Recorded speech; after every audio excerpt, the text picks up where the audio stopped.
Hello, good morning, good afternoon, good evening, wherever you are. And once again, this is Simple Ambition here. So, guys, today's tutorial is about our tax info.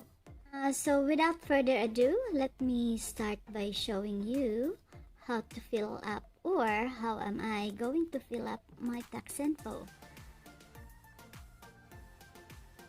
So first of all, you need to go to your Google, and you need to go to your Google, and then you need to go to your AdSense. Okay, so you need to go and go.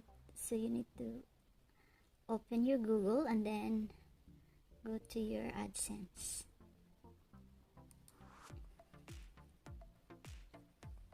Okay. So start tayo from the beginning, guys. So what we do, and then manage info, tax info, and then add. I-click mo yung add. Individual lang siya. So let's start from here. We really need to do all this kasi pag hindi, guys, they are going to tax it so heavily. So permanent address, which is Australia, and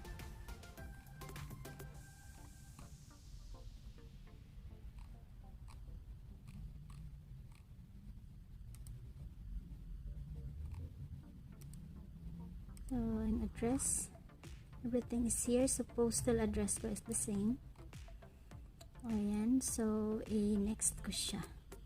Ay, teka, Victoria pala.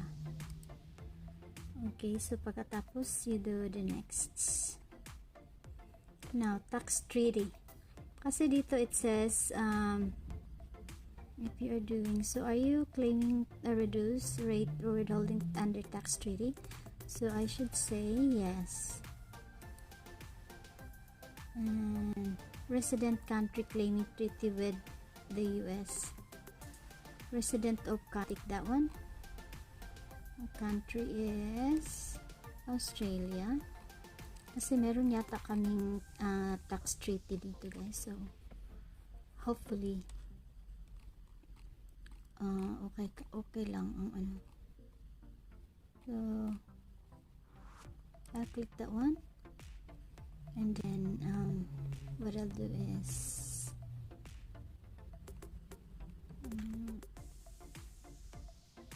then you may be exempt or taxed heavily reduced among country specific income tax. So what I'll click is this one, and then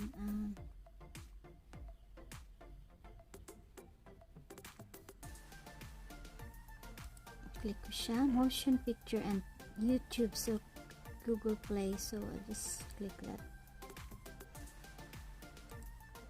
Okay, then I'll go next. Teka, you have to go back here kasi you need to put Australia. Okay, hang on, here withholding tax, you have to go paragraph, and then ito is zero reduce tax, and then ito naman, ito, guys, so reduce to 5%, hopefully, kasi meron kaming tax treaty. So ang gagawin ko ay dito kami nag-reduce, and then I'll go next. And then now blood country Australia. So pag okay na kayo dyan, what you do is I confirm that I have reviewed. Okay, so motion picture form, blah blah, copyright, other copyright, blah blah blah. So i-click nyo na lang yan. Ano ba yung, ito yung i-click nyo, then ba kayo dito. So, pag happy kayo sa lahat ng mga information dyan, ilagay nyo na lang dito ay next. So, ngayon, ang ilagay nyo dito, certification that you're all happy. Just read everything what is says in here. So, ang ilagay nyo yung pangalan.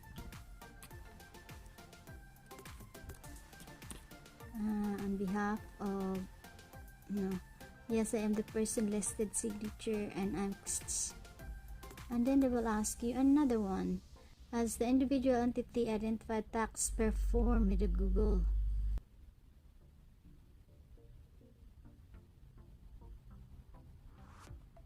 Okay, so what is happening here, guys? I-click nyo siya, yes. And kasi nag-aano naman talaga yung Google natin is they're performed in the US. Sila ay yung may mga AdSense tayo na mga galing dun sa mga ano, kasi pag i-know daw natin, they will tax us as high. So ilalagay mo yes. Ay, lalagay ko yes. Providing info for an existing payment profile that has previously received payments. Yes, you should say it here. And then I am providing tax for a new existing payments kasi naka-receive na tayo, so I'm doing that thing under the penalties perjury. I am providing tax info for an existing payments profile that has previously received payments. Yes, that kasi naka-receive na tayo, diba? So under that, clear. Okay, then what you do is